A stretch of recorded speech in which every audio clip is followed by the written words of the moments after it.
Hello bachcho, let's read the question. The question says the system of equations modulus of z plus 1 minus iota is equals to 2 and real part of z is greater than equals to 1 where z is a complex number has option A no solution, option B exactly one solution, option C two distinct solution and option D infinite solution. So इस question में हमें दो equations दी हुई है। इन दोनों equations के through हमें ये पता लगाना है कि हमारा जो z है इसके कितने नंबर ऑफ सॉल्यूशंस बन सकते हैं। So let's start solving the question. So हमारा की कॉन्सेप्ट होगा, फॉर्मूला जो कि हम यहाँ पे यूज करेंगे वो है z is equal to x plus i y. Okay, तो हमें क्वेश्चन में क्या गिवन है? हमें गिवन है कि हमारा जो रियल पार्ट ऑफ z है वो ग्रेटर देन इक्वल्स टू 1 है। तो रियल पार्ट ऑफ z हमारा क्या है? अगर हम यहाँ से देखें तो हमारा रियल पार्ट ऑफ z सिर्फ क्या है? x है। सो हम ये कह सकते हैं कि x is greater than equals to 1।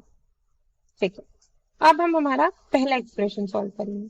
सो पहला एक्सप्रेशन है modulus of z plus 1 minus i is equals to 2।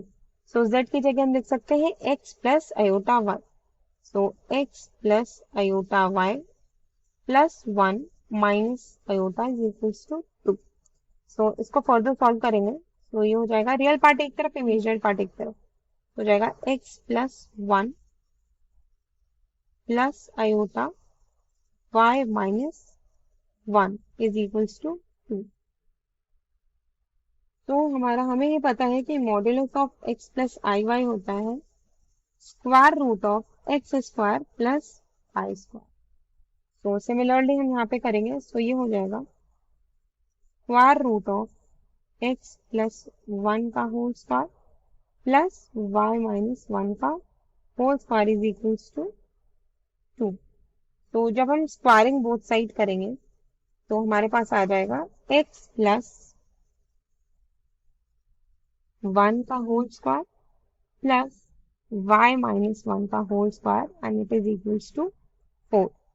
तो इस इक्वेशन को देख के हमें पता लग रहा है कि इक्वेशन हमारी बन रही है सर्कल की, जिसका हमारा जो सेंटर है वो है -1, 1। सिमिलरली इसका जो रेडियस अगर हम देखें तो उसका रेडियस क्या है? इसका रेडियस बन रहा है 2। सेंटर -1, 1 और रेडियस इक्वल्स टू 2। तो अगर हम एक सर्कल बनाते हैं तो हमारा जो सेंटर है उसमें क्या दिया है? सेंटर जो है -1, 1 है। अगर हम इसके बाकी के कोऑर्डिनेट्स निकालें, लेट्स से हम हर कोऑर्डिनेट को एक नाम दे देते हैं। तो ये कोऑर्डिनेट हो गया ए, ये कोऑर्डिनेट बी, ये कोऑर्डिनेट सी और ये कोऑर्डिनेट हो गया डी। अब हम बाकी कोऑर्डिनेट्स की वैल्यू निकालेंगे।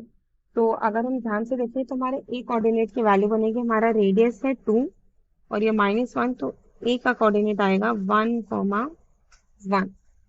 सिमिलरली अगर हम बी का देखें तो बी हो जाएगा -1 रेडियस 2 दैट मींस 3। सी का कोऑर्डिनेट क्या बनेगा? सी का कोऑर्डिनेट बनेगा -3, 1 और डी का कोऑर्डिनेट क्या बनेगा? डी का कोऑर्डिनेट बनेगा -1, -1। सो ये है हमारे कोऑर्डिनेट्स।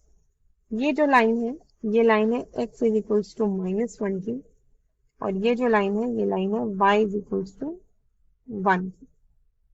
सो इतना हमें पता चल गया।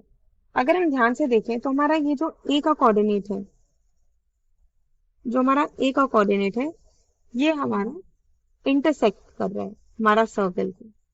ठीक है, अगर हम इसको अच्छी तरीके से देखें तो एक सर्कल हम लेते हैं, इस सर्कल पे अगर हम एक पैरेलल लाइन ड्रॉ करते हैं, तो अगर हम x के पैरेलल एक लाइन ड्रॉ करेंगे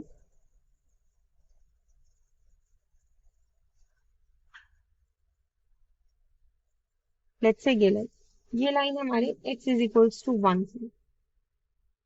सो अगर हम ध्यान से देखें तो यहाँ पे हमारा एक कॉमन इंटरसेक्शन आ रहा है और ये कॉमन इंटरसेक्शन यहाँ पे क्या था? a। सो ये है हमारा कॉमन इंटरसेक्शन a और ये है 1, 1। सो हमारा कॉमन इंटरसेक्शन a है और सर्कल के भी बीच में ये लाई कर रहे हैं, सर्कल के बीच में भी ये लाई कर रहे हैं। सो हमारा हमारा जो कंडीशन था वो क्या कह रहा था कि हमारा जो रियल पार्ट ऑफ जेड है वो ग्रेटर देन इक्वल्स टू 1 होना चाहिए, और जो जेड है वो हमारा सर्कल में लाई करना चाहिए। तो यहाँ पे हमारा जो ए है, जो कोऑर्डिनेट ए है, ये हमारा कॉमन इंटरसेक्शन पॉइंट भी है, कॉमन इंटरसेक्शन पॉइंट भी है, और ये हमारा सर्कल में भी लाई कर रहा है। सो हम कह सकते हैं कि हमारा जो z है उसका एग्जैक्टली वन सॉल्यूशन है। So exactly one solution. So अगर हम ऑप्शन में देखें तो ऑप्शन है हमारा ऑप्शन बी।